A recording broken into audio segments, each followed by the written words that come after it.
శివతత్వం episode 2 కోపం శత్రువా లేక శక్తినా?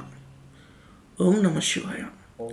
ఒక్కసారి ఆలోచించండి, కోపం రావడం తప్ప లేదా కోపాన్ని అదుపు చేయలేకపోవడమే నిజమైన సమస్య.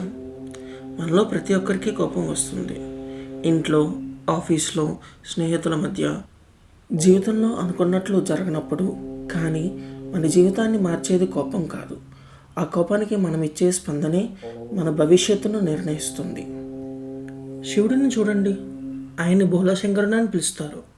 అదే సమయంలో రుద్రుడు అని కూడా పిలుస్తారు. దీని అర్థం ఏమిటి? శివుడు కోపం లేని దేవుడు కాదు. ధర్మానికి భంగం కలిగినప్పుడు మాత్రమే ఆయన రుద్ర స్వరూపాన్ని ప్రదర్శిస్తాడు. అంటే శక్తి ఉండాలి, కానీ ఆ శక్తి మన నియంత్రణలోనే ఉండాలి. మనం మాత్రం చిన్న మాటకే మండిపోతాం. ఎవరో విమర్శిస్తే కోపం, మనల్ని పట్టించుకోకపోతే కోపం, ట్రాఫిక్లో ఎవరైనా హార్న్ కొట్టినా కోపం. ఒక్కసారి ఆలోచించండి, ఈ కోపం వల్ల నిజంగా లాభపడేది ఎవరు? ఎదుటివారా? కాదు. నష్టపోయేది మనశ్శాంతి, మన ఆరోగ్యం, మన సంబంధాలు. ఒక్క నిమిషం కోపం ఎన్నో సంవత్సరాల నమ్మకాన్ని దూరం చేయగలదు. అందుకే శివతత్వం మనకు గొప్ప పాఠం నేర్పుతుంది. కోపాన్ని అణిచివేయద్దు, కోపానికి బానిస కావద్దు. దీని అర్థం చేసుకోండి, దానికి దిశ ఇవ్వండి. ఎప్పుడన్నా కోపం వచ్చినప్పుడు వెంటనే మాట్లాడకండి. 3 లోతైన శ్వాసలు తీసుకోండి. మీ మనసును మీరు ఒక ప్రశ్న అడగండి. నేను ఇప్పుడు స్పందిస్తున్నానా, లేక కోపమే నా ద్వారా మాట్లాడుతుందా?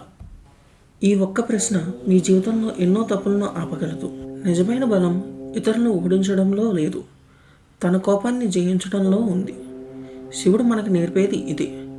మనలో ఉన్న అగ్నిని విధ్వంసానికి కాదు, వికాసానికి ఉపయోగించాలి. ఈ రోజు నుంచి ఒక చిన్న నిర్ణయం తీసుకుందాం.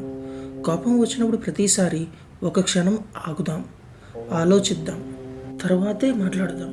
అలా చేస్తే మన మాటలు మారుతాయి, మన సంబంధాలు మారుతాయి, మన జీవితాలు కూడా మారుతాయి. శాంతిని ఎంచుకునేవాడే నిజమైన శక్తివంతుడు.